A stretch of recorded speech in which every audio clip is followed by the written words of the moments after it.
قیامت کا دن بڑا ہولناک دن ہوگا.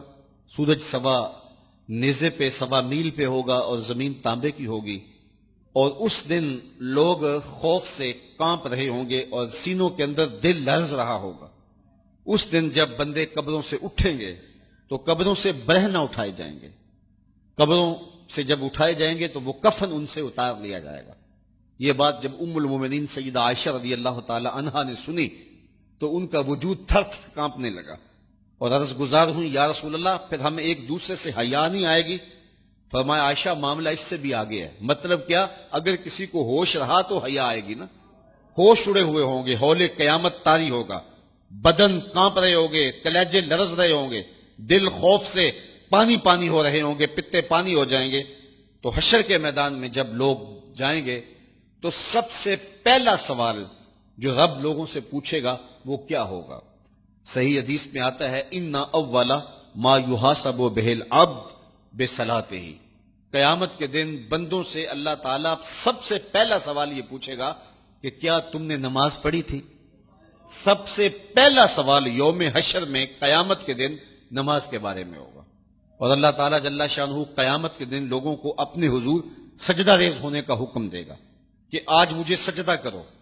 دنیا پر کوئی سجدہ کرتا ہے یا نہیں کرتا؟ قیامت کے دن تو چاہے گا کہ ابھی سجدہ ریز ہو جاؤں، بلکہ کافر بھی چاہیں گے کہ ہم بھی سجدہ ریز ہو جائیں. جب اللہ کی طرف سے سجدے کا حکم ہوگا تو بتوں کو سجدہ کرنے والے بھی سوچیں گے کہ آج ہم رب کو سجدہ کریں کہ اس کے حکم کی تعمیل ہو جائے. لیکن سجدہ کرنا چاہیں گے تو بے نمازیوں کی کمر اکڑ جائے گی. وہ سجدہ کرنا چاہیں گے بھی لیکن سجدہ نہیں کر سکیں گے، اور پھر رب کے سامنے جو ذلت اٹھانا پڑے گی، جو رسوائی اٹھانا پڑے گی، اس کو لفظوں کا پیراہن نہیں دیا جا سکتا. اور پھر جو بے نمازی ہوں گے اللہ کے حضور سجدہ نہیں کر پائیں گے، اللہ تعالیٰ انہیں اس صف میں کھڑا کر دے گا جس صف میں فرعون کھڑا ہوگا، نمرود کھڑا ہوگا، حامان کھڑا ہوگا، قارون کھڑا ہوگا، ابی بن خلف کھڑا ہوگا. دشمنان خدا جس صف میں کھڑے ہوں گے بے نمازی کو اس صف میں کھڑا کر دیا جائے گا.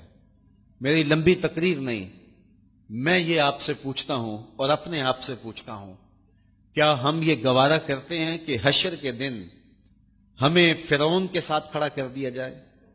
کیا یہ ہم گوارا کرتے ہیں کہ حشر کے دن ہمیں نمرود کے ساتھ کھڑا کر دیا جائے؟ کیا یہ ہماری طبیعت اس کو برداشت کر سکے گی کہ رسول اللہ کے دشمنوں کے ساتھ ہمیں کھڑا کر دیا جائے؟ اور کیا میری مائیں اور بہنیں اور بیٹیاں یہ گوارا کر سکتی ہیں کہ رسول اللہ کی راہوں میں کانٹے بچھانے والی ام جمیل کے ساتھ انہیں کھڑا کر دیا جائے؟ یقیناً ہم کبھی نہیں چاہیں گے. ہم یہ رسوائی کبھی برداشت نہیں کر سکتے. ان کے پاس کھڑا ہونا ہی قیامت ہے، ان کے ساتھ کھڑا ہونا ہی عذاب ہے، اور پھر ان کے اوپر لعنتیں بھی برس رہی ہوں گی اور ان کے چہروں کے اوپر تارکو لک مل دی جائے گی اور وہ رسوائیوں کے گڑے میں ہوں گے. تو ان کے ساتھ کھڑا ہونا تو بہت بڑا عذاب ہوگا.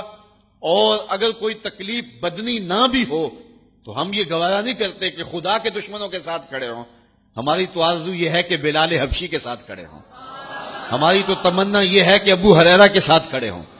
ہماری تو چاہت یہ ہے کہ رسول رحمت کے غلاموں کے ساتھ کھڑے ہوں، اور ہمیں نصیب ہو جائے حضور کے قدموں میں کھڑا ہونا، اہل بیت کے قدموں میں کھڑا ہونا، داتا گنج بخش علی حجویری کے پاس کھڑا ہونا نصیب ہو جائے، ہمیں بابا فرید کے پاس کھڑا ہونا نصیب ہو جائے، امام اعظم ابو حنیفہ کی قربت میں، حضرت امام حسین کی قربت میں کھڑا ہونا نصیب ہو جائے.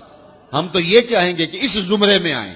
کل میں نے عرض کیا تھا 2 ہی برادریاں رہ جائے گی قیامت کے دن، باقی ساری برادریاں ٹوٹ جائیں گی، ساری عمارتیں ٹوٹ جائیں گی. صرف 2 برادریاں، ایک یہ برادری جس کا سردار ابو جہل ہوگا، ابو لہب ہوگا، اور ایک وہ برادری جس کے سردار محمد عربی ہوں گے. اب جو بے نماز ہوگا اس کو کدھر کھڑا کیا جائے گا؟